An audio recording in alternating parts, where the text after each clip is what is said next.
കണ്ണൂർ RSSൽ പൊട്ടിത്തെറി. 100ഓളം പ്രവർത്തകർ സംഘടന വിടാനൊരുങ്ങുകയാണ്. ഇരിട്ടി കീഴൂരിലെ സംഘം ഉടമസ്ഥതയിലുള്ള സ്ഥലം വിൽപ്പനയിൽ ലക്ഷങ്ങൾ ക്രമക്കേട് നടന്നെന്ന് ആരോപിച്ചാണ് നീക്കം.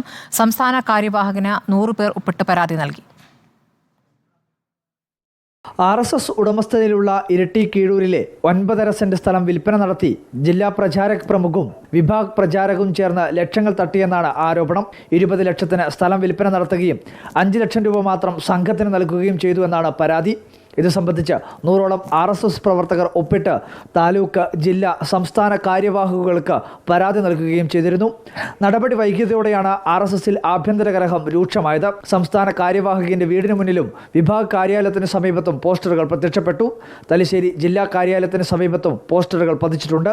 ഇന്നും നാളെയുമായി നടക്കുന്ന ജില്ലാ വാർഷിക ബൈഠക്കിൽ സാമ്പത്തിക ക്രമക്കേട് നടത്തിയവർക്കെതിരെ നടപടിയെടുത്തില്ലെങ്കിൽ RSS വിടാനൊരുങ്ങുകയാണ് 100ഓളം പ്രവർത്തകർ.